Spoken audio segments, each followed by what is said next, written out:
আসসালামু আলাইকুম, welcome to my another video. What's up guys, আশা করি আপনারা সবাই ভালো আছেন।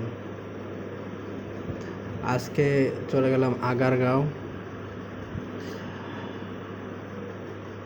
আগারগাঁওয়ের বাংলাদেশে অনেকগুলো গুরুত্বপূর্ণ ভবন রয়েছে, যার মধ্যে উল্লেখযোগ্য হলো Agargaon passport office, NBR radio, Sher-e-Bangla নগর।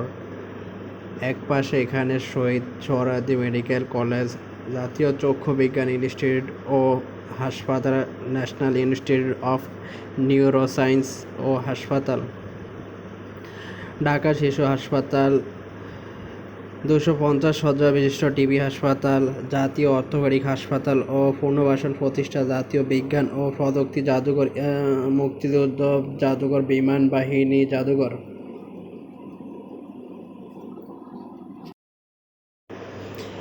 তারপর চলে আসলাম টিএসসিতে। টিএসসিতে আসলে প্রথমে যে কথাটি মনে পড়ে, চা। এখানে সকল ধরনের চায়ের উপকরণ পাওয়া যায়, বিভিন্ন ধরনের চায়ের টেস্ট নিতে পারবেন এখানে। যথারীতি তারপর শহীদ মিনারের কাছে চলে আসলাম।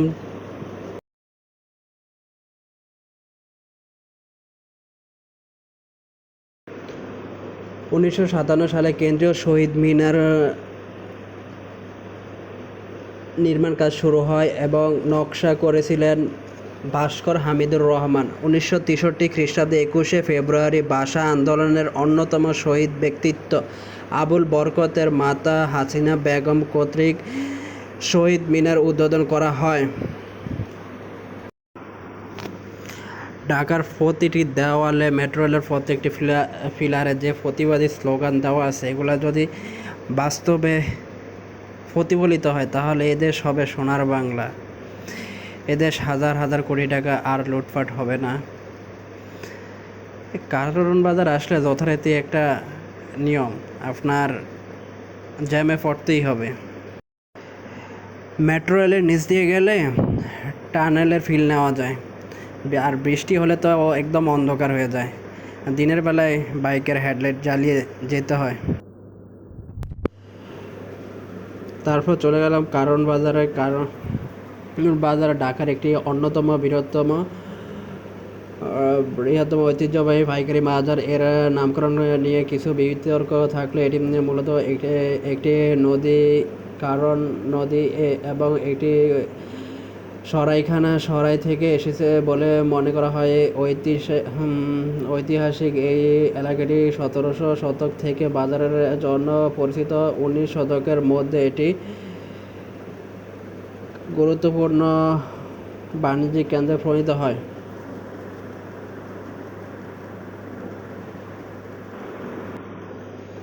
সংসদ ভবনের সামনে দিয়ে যাচ্ছিলাম, দেখতেছিলাম প্রস্তুতি চলতেছে।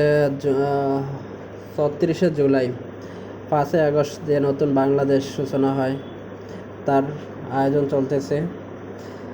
তারপর আসাদ গেট থেকে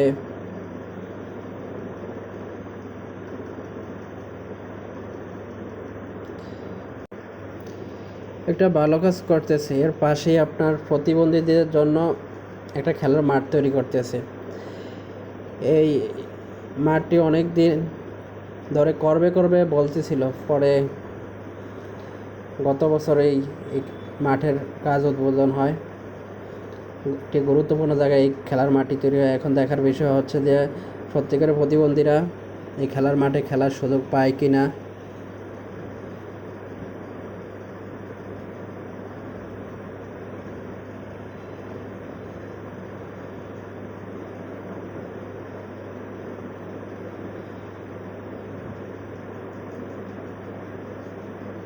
এই তো পাশেই গণভবন, আর গণভবনের পাশ দিয়ে এখানে একটি প্রতিদিন সকালে বাজার বসে হাতের ডান পাশে। এই বাজারে আপনার গ্রামে যেরকম একদম সবুজ টাটকা সবজি পাওয়া যায়, সবজি, মাছ, মাংস সব পাওয়া যায়, আর হাতের ডান পাশে সকালে ভোরবেলায় এই সব কিছু এখানে পাওয়া যায়।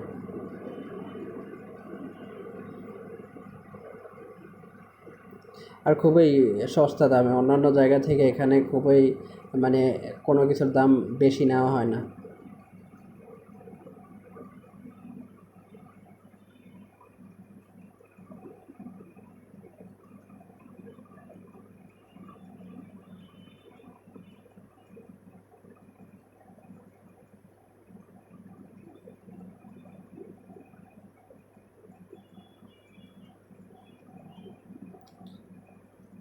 রাস্তা এরকম ক্লিন পরিষ্কার থাকলে কত না ভালো লাগে, হ্যাঁ? কিন্তু ঢাকার সবগুলো রাস্তা একভাবে না। কিছু কিছু এলাকা আছে খুবই পরিষ্কার পরিচ্ছন্ন থাকে, গেলেই মনে হয় যে বিদেশের কোনো এরিয়াতে আছেন।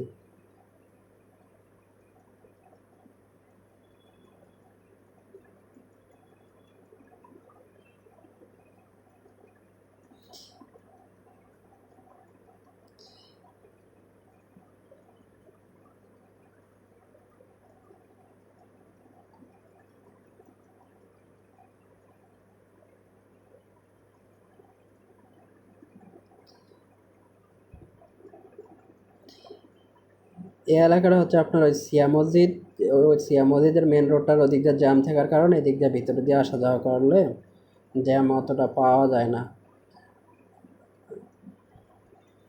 আর এখানকার রাস্তার 6 মাস ধরে দেখে এক এক রাস্তার নির্মাণ কাজ খালি চলতেছে। এই যে এক মামা মোড়ে দাঁড়িয়ে রয়েছে, কোনো গাড়ি ঢুকতে দেয় না। এক মামা বলছে, তুমি এখানে দাঁড়াইছো কেন? ওনার সাথে রাগারাগি শুরু করছে। আমি বলবো কি, ওনারা মাশাআল্লাহ ভালোই কথা বলতে পারে।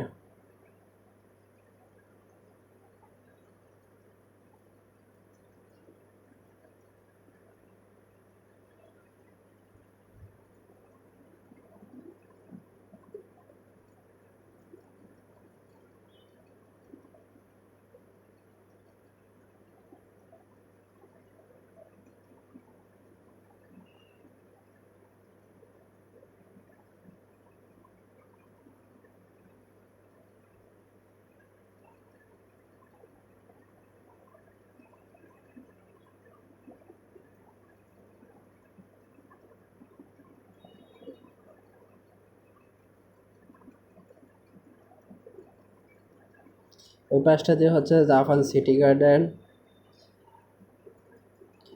তারপরে টোকিও স্কোয়ার।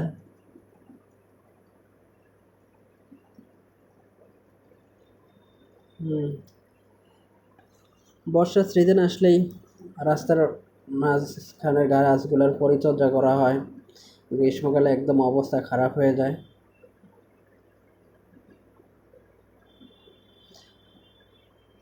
আমাদের দেশে এই তো, যার আগে যে মাথা ঢুকিয়ে দিতে পারে সেই আগে যেতে পারবো, এই হলো রাস্তার অবস্থা।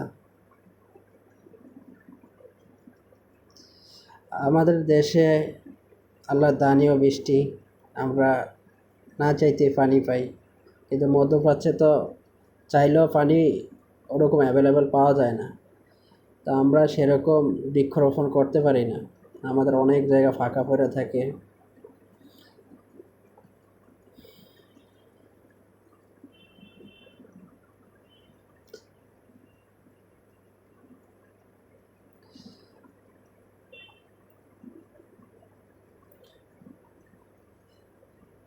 অনেকগুলো জায়গায় এখন রাস্তার মাঝখানে একটু পরিষ্কার পরিচ্ছন্ন পরিচর্যা করতেছে, আগে এমনটা চোখে পড়তো না।